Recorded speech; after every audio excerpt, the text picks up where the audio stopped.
Hi friends, movie చూసాక ఈ రసికరాజుని మీరు తిడతారో లేదా పొగుడతారో లేదా జాలి పడతారో తెలియదు, కానీ ఇంత విచిత్రమైన మూవీని మాత్రం నేను ఎప్పుడు చూడలేదు. అంటే వీడిని శాడిస్ట్ అనాలా లేదా పిచ్చోడు అనాలో నాకైతే అర్థం కావట్లేదు.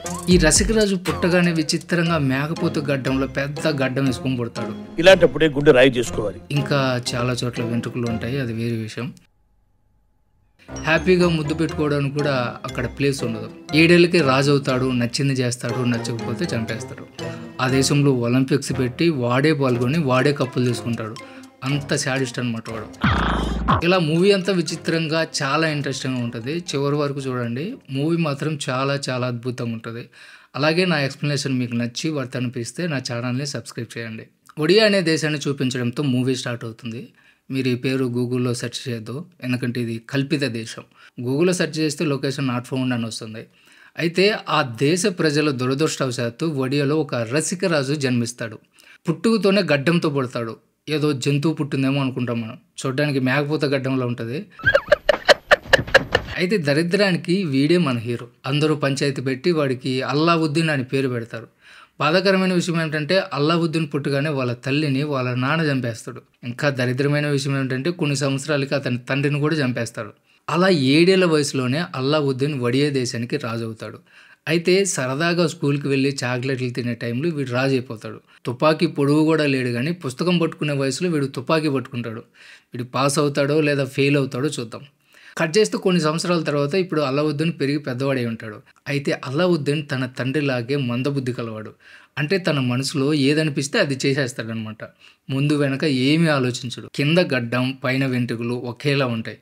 ఏది గడ్డమో ఏది తలో మనం గుర్తుపట్టలేము. వీడికంటే మన జగనన్నే మేలు. చెప్పుకోవడానికి కొన్ని పథకాలైనా చేశాడు, కానీ వీడికి ఏ పథకాలు లేవు, ఏమీ లేవు. ఏది అనిపిస్తే అది చేసేస్తాడు. అంత శాడిస్ట్ అనమాట. వీడు ఎలాంటి వాడంటే వాళ్ళ దేశంలో ఒలింపిక్స్ పెడతాడు. ఓకే, బాగానే ఉంది, కానీ అందులో వీడు కూడా పాల్గొంటాడు అనమాట. ఎక్కడైనా రాజు గేమ్ ఆడడం చూసారా మీరు?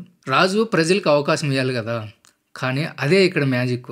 ఈ రాజే ఒలింపిక్స్లో పాల్గొంటాడు. ట్విస్ట్ ఏంటంటే గేమ్లో ఎవరైనా అతన్ని దాటి ముందుకెళ్తే వాళ్ళని నిర్దాక్షిణ్యంగా తుపాకీతో చంపేస్తాడు. మీకు అర్థమై ఉంటుంది వీడు ఎంత శాడిస్టో. అలా అల్లావుద్దీన్ మాత్రమే గేమ్లో విన్ అయిపోతాడు. మొత్తం 14 మెడల్స్ గెలుచుకుంటాడు. ఇలా ఆడితే ఎవరు విన్ అవ్వరు చెప్పండి? ఇలా ఆడితే ఎన్ని మెడల్స్ అయినా గెలుచుకోవచ్చు. ఇక్కడ మొత్తం వీడియో తీసుకోవడానికి ఒలింపిక్స్ పెట్టడం దేనికో నాకైతే అర్థం కాల.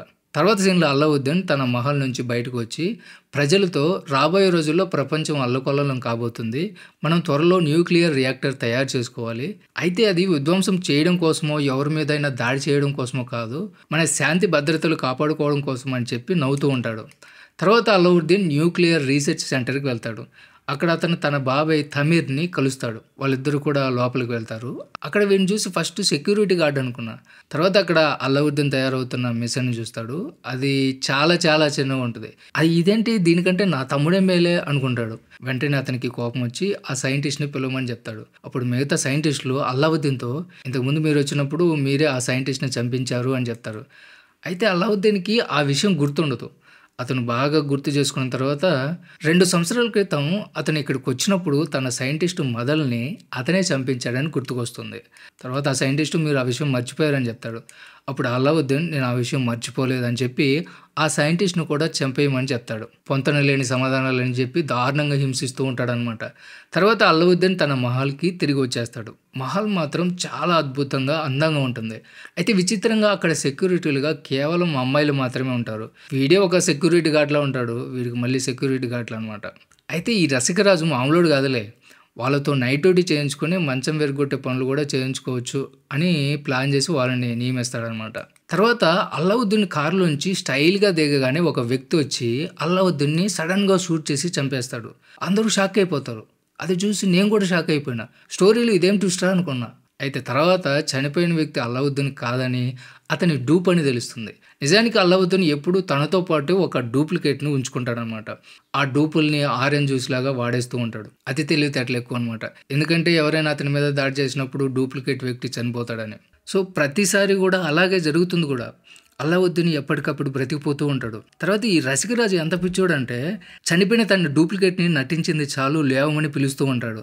ఆ శవం లేవకపోవడంతో అతను కూడా చంపేయమని తన బాస్కి సైగ చేస్తాడు.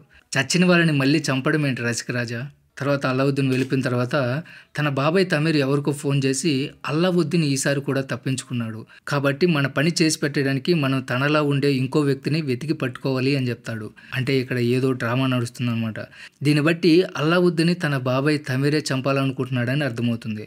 ఎందుకంటే అతను చనిపోతే మహారాజు స్థానంలో అధికారం తనకి దక్కుతుందని. తర్వాత వాళ్ళు అల్లావుద్దీన్లో ఉండే వ్యక్తి కోసం వెతకడం మొదలు పెడతారు. వాళ్ళకి అచ్చం అల్లావుద్దీన్లో ఉండే వ్యక్తి దొరికిపోతాడు. అయితే ఆ వ్యక్తి కూడా అల్లావుద్దీన్ లాగే చాలా మందబుద్ధి కలవాడు అనమాట. ఇంకోవైపు అల్లావుద్దీన్ ఒక ఫేమస్ హాలీవుడ్ యాక్టర్ని పిలిపించుకొని ఆమెతో టపాటాప్ చేస్తాడు. అల్లావుద్దీన్ పని పూర్తయిన తర్వాత ఆమెతో ఒక ఫోటో దిగి ఆ ఫోటోని గోడ మీద అతికిస్తాడు. ఆ గోడ మీద ఇంకా చాలా ఫోటోలు ఉంటాయి. వాళ్ళందరితో అల్లావుద్దీన్ ఇప్పటి వరకు ఎన్నో మంచాలు విరగొట్టుంటారనమాట. వీడికి ఇదేం ఆనందమో తెలియదు.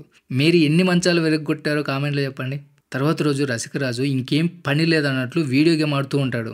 వీడు ఎలాగో పట్టించుకోలేదని అతని బాబాయ్ అక్కడికి వచ్చి, నువ్వు అమెరికా వెళ్ళి అణ్వాయుధాల గురించి వివరణ ఇవ్వాలి, నువ్వు అలా చేయకపోతే వాళ్ళు వాళ్ళ సైనికులను పంపించి వడియ దేశాన్ని కబ్జా చేస్తారు అని చెప్తాడు.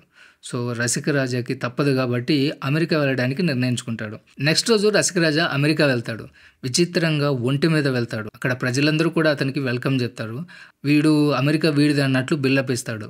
వాళ్ళు అమెరికాలో డెమోక్రసీ ఉండాలని, ఏ పిచ్చిరాజు కూడా వాళ్ళ మీద అజమాయిషీ చేయకూడదని భావిస్తారు. తర్వాత వాళ్ళు ఒక సెక్యూరిటీ ఆఫీసర్ క్లింటన్ని కలుస్తారు. వాడికి ఈ రసికరాజు అంటే అస్సలు ఇష్టం ఉండదు. తర్వాత రాత్రి ఈ రసికరాజు గురకలు పెట్టి నిద్రపోతూ ఉండగా అక్కడికి క్లింటన్ వస్తాడు. అతను ఈ రసికరాజును కిడ్నాప్ చేసి ఒక గదిలో తలకి గుడ్డ కడతాడు. అతను రసికరాజుకి ఒక కిట్ చూపిస్తాడు. అందులో ఉన్న ఆయుధాలు చూపించి వాటితో అతన్ని టార్చర్ చేయబోతున్నాను అని చెప్తాడు. సో ఈ రసికరాజు వాటిని చూసి అతన్ని ఎగతాళి చేసి నవ్వుతూ ఉంటాడు. అప్పుడు అతనికి కోపం వచ్చి ఈ రసికరాజు గడ్డం కట్ చేసేస్తాడు. గడ్డం తీయగానే రసికరాజు ఇంకా వరస్ట్గా ఉంటాడు. తర్వాత అతను ఆ గడ్డాన్ని కాల్చేస్తాడు. విచిత్రం ఏమిటంటే ఆ గడ్డంకి ఉన్న నిప్పు అతనికి అంటుకుని అతను కూడా కాలిపోతాడు. అదే సమయంలో అల్లావుద్దీన్ కూడా తన చేతికి ఉన్న కట్లు విప్పుకొని బయటకు వచ్చేస్తాడు. అలా ఈ రసికరాజు అక్కడి నుంచి తప్పించుకుంటాడు. ఇప్పుడు రసికరాజుకి గడ్డం లేకపోవడం వల్ల ఎవరు అతన్ని గుర్తుపట్టరు. పాపం వీడికి ఇప్పుడు కష్టాలు మొదలవుతాయి. తర్వాత రోజు అల్లావుద్దీన్ తను ప్రసంగించాల్సిన ప్రదేశానికి వెళ్తాడు. అక్కడ అతనికి తన బాబాయ్తో పాటు డూప్లికేట్ వ్యక్తి ప్రసంగాన్ని ఇవ్వడానికి వెళ్ళడం కనిపిస్తుంది. ఇదంతా చూసి అల్లావుద్దీన్ ఈ తతంగం అంతా తన బాబాయ్ నడిపిస్తున్నాడని అర్థం చేసుకుంటాడు. ఇప్పుడు నేను డూప్లికేట్ అయ్యాను అనుకుంటాడు. బాబాయ్ నాకు బాగా వెన్నుపోటు పొడిచాడు అనుకుంటాడు. అప్పుడు అల్లావుద్దీన్కి చాలా కోపం వస్తుంది. అతను లోపలికి వెళ్ళడానికి చాలా ప్రయత్నం చేస్తాడు, కానీ అక్కడ ఉన్న సెక్యూరిటీ గార్డు అతని మీద దాడి చేస్తారు. ఈలోగా జోయి అక్కడికి వచ్చి, నా హీరోకి గడ్డం లేదా, ఆయన గడ్డం లేకుండానే బాగున్నారులే అనుకుని అల్లావుద్దీన్కి హెల్ప్ చేసి అతన్ని స్కూటీ మీద తీసుకుని వెళ్ళిపోతుంది. తర్వాత ఆమె తన పని చేసే చోటుకి అల్లావుద్దీన్ని తీసుకెళ్తుంది. అక్కడికి వెళ్ళిన తర్వాత ఆమె ఆ రసికరాజుకి బట్టలు ఇచ్చి, నువ్వు ఇక్కడే పని చేస్తావా అని అడుగుతుంది. అల్లావుద్దీన్ నేను ఆ అమ్మాయిలతో కలిసి పని చేయనని చెప్పి తన పొగరు చూపించి వెళ్ళిపోతాడు. తర్వాత అల్లావుద్దీన్ రోడ్డు మీద తిరుగుతూ ఉంటాడు. అప్పుడు అతనికి తను చాలా సంవత్సరాల ముందు చంపేయమని చెప్పిన సైంటిస్ట్ మదల్ కనిపిస్తాడు. అల్లావుద్దీన్ అతను ప్రాణాలతో ఉండడం చూసి షాక్ అయిపోతాడు. అతన్ని ఫాలో చేస్తూ వెళ్తాడు. అల్లావుద్దీన్ ఆ వ్యక్తిని ఫాలో చేస్తూ ఒక బార్లోకి వెళ్ళిపోతాడు. అక్కడ కేవలం అల్లావుద్దీన్ని అసహ్యించుకున్న వాళ్ళు మాత్రమే అక్కడ ఉంటారు. అప్పుడే అక్కడ పనిచేస్తున్న ఒక వ్యక్తి అల్లావుద్దీన్ గుర్తుపడతాడు. అందరితో ఇతను అల్లావుద్దీనే అని చెప్పేస్తాడు. ఆ బార్లో ఉన్న వాళ్ళందరినీ కూడా అల్లావుద్దీన్ చంపేయమని ఆల్రెడీ చెప్పేసి ఉంటాడు. అయితే వాళ్ళు ఎవ్వరూ కూడా చనిపోలేదు. వాళ్ళందరూ కూడా పారిపోయి అమెరికాకు వచ్చేసి ఉంటారనమాట. తర్వాత వాళ్ళందరూ కూడా అల్లావుద్దీన్ పట్టుకుని అతన్ని కొట్టే ప్రయత్నం చేస్తారు. ఈలోగా అక్కడికి మదల్ వస్తాడు. అతను అందరితో ఇతను నా కజిన్ అని చెప్తాడు. నిజానికి మదల్ అల్లావుద్దీన్ని గుర్తుపట్టేసి ఉంటాడు. తర్వాత అతను అల్లావుద్దీన్ని మీరు ఇక్కడ ఏం చేస్తున్నారో అని అడుగుతాడు. అప్పుడు అల్లావుద్దీన్ నా బాబాయ్ నన్ను మోసం చేశాడు, అతను వాడియాని కబ్జా చేయాలనుకుంటున్నాడు అని చెప్తాడు. అప్పుడు అల్లావుద్దీన్ మదల్ని నువ్వు నాకు సహాయం చేయాలి అని అడుగుతాడు. అతను కూడా అల్లావుద్దీన్కి సహాయం చేయడానికి అంగీకరిస్తాడు. అయితే నా ఉద్యోగం నాకు తిరిగిప్పించాలి అంటాడు. అందుకు అల్లావుద్దీన్ కూడా అంగీకరిస్తాడు. తర్వాత రోజు వాళ్ళిద్దరూ అల్లావుద్దీన్ డూప్లికేట్ ఉన్న ఆ హోటల్ దగ్గరికి వెళ్తారు. అప్పుడు అల్లావుద్దీన్ అక్కడ జోయిని చూసి దాక్కుంటాడు. మదల్ అల్లావుద్దీన్ని నువ్వు ఎందుకు ఇలా చేస్తున్నావు అని అడుగుతాడు. అప్పుడు అల్లావుద్దీన్ నాకు ఆ అమ్మాయి అంటే అస్సలు ఇష్టం ఉండదు అంటాడు. దానికి మదల్ నీకు ఆ అమ్మాయితో పరిచయం ఉంటే మనం చాలా సులభంగా ఆ హోటల్లో ఆ అమ్మాయి సహాయం ద్వారా వెళ్ళొచ్చు అని చెప్తాడు. కాబట్టి అల్లావుద్దీన్కి ఇష్టం లేకపోయినా కూడా జోయి షాప్లో పనిచేస్తూ ఉంటాడు. అయితే అక్కడ అతను మంచిగా పనిచేయడానికి బదులుగా అక్కడ అన్నీ చెడగొడుతూ ఉంటాడు.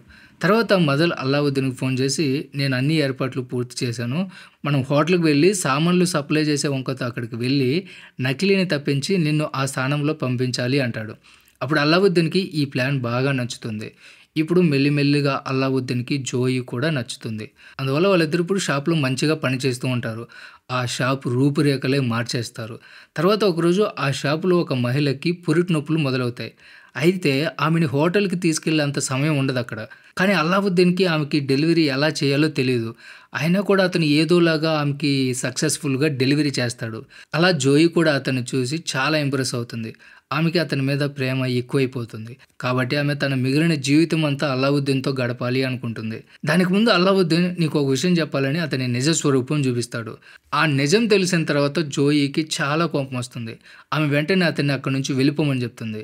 తర్వాత అల్లావుద్దీన్ రోడ్డు మీద తిరుగుతూ ఉంటాడు. అప్పుడు అతనికి వాడియా ప్రజలు అల్లావుద్దీన్ వెళ్ళిపోవడం వల్ల చాలా సంతోషంగా ఉన్నారని, వాళ్ళు వాళ్ళ దేశంలో డిక్టేటర్‌షిప్ కోరుకోవడం లేదు అని తెలుస్తుంది. ఇదంతా చూసిన తర్వాత అల్లావుద్దీన్ తనని ఎవరు కూడా ఇష్టపడటం లేదని సూసైడ్ చేసుకోవాలని అనుకుంటాడు. అల్లావుద్దీన్ ఆత్మహత్య చేసుకునే సమయానికి మదల్ అక్కడికొచ్చి అతనికి ఏదోలా సర్ది చెప్పి తనని కాపాడతాడు. తర్వాత రోజు అల్లావుద్దీన్ మదల్ సహాయంతో అతి కష్టం మీద హోటల్ రూమ్‌లోకి చేరుకుంటాడు. అక్కడికి వెళ్లి నకిలీ అల్లావుద్దీన్‌ని తరిమేసి తన ప్లేస్‌ని సొంతం చేసుకుంటాడు. తర్వాత అల్లావుద్దీన్ తను ప్రసంగించాల్సిన ప్రదేశానికి వెళ్తాడు. అక్కడ వాడియాకి సంబంధించిన కొత్త విధానాలు ప్రసంగిస్తున్నప్పుడు అతను ఆ పేపర్‌ని చింపేస్తాడు. అందులో ఇక మీదట వాడియాలో డెమోక్రసీ నడుస్తుంది అని రాసుంటుంది. అతను వాడియాలో ఎప్పటికీ డిక్టేటర్‌షిప్ నడుస్తుంది అని చెప్పబోతూ ఉండగా అతనికి ఎదురుగా జోయి కనిపిస్తుంది. అల్లావుద్దీన్ ఆమెను చూడగానే తన మనసు మార్చుకొని ఇక మీదట ఇక్కడ డిక్టేటర్‌షిప్ నడవదని, ఎప్పటికీ డెమోక్రసీ నడుస్తుందని చెప్తాడు. అది విని అందరూ చాలా సంతోషంగా ఫీల్ అవుతారు. అదే సమయంలో అల్లావుద్దీన్ బాబాయ్ అతని మీద గన్ ఫైరింగ్ చేస్తాడు. ఆ బుల్లెట్ అల్లావుద్దీన్‌కి తగలబోతూ ఉండగా అతను డూప్లికేట్ అడ్డుగా వస్తాడు. సో, ఆ బుల్లెట్ అతనికి తగులుతుంది. ఈ సీను చాలా ఎమోషనల్‌గా ఉంటుంది. మనం ఎక్స్‌పెక్ట్ చేయలేం కూడా. తర్వాత అల్లావుద్దీన్ తనతో పాటు జోయిని వాడియాకి తీసుకొని వెళ్తాడు. అక్కడ ఆమెని పెళ్లి కూడా చేసుకుంటాడు. అప్పుడు ఆమె పొరపాటున అతని కంటి అద్దాలు కాలితో తొక్కి పగలగొడుతుంది. ఆమె అల్లావుద్దీన్‌తో ఇప్పుడు నేను చాలా ఉత్సాహంగా ఉన్నాను అని చెప్తుంది. ఆ మాట విన్న తర్వాత అల్లావుద్దీన్‌కి చాలా కోపం వస్తుంది. అప్పుడు ఆ మందబుద్ధి గల రాజు జోయిని కూడా చంపేయమని సైగ చేస్తాడు. శాడిస్ట్ సార్ వీడు. సో, ఈ సీన్‌తోనే మూవీ ఎండ్ అవుతుంది. సో, ఇది ఫ్రెండ్స్ ఇవాల్టి video. Don't forget subscribe. Thanks for watching.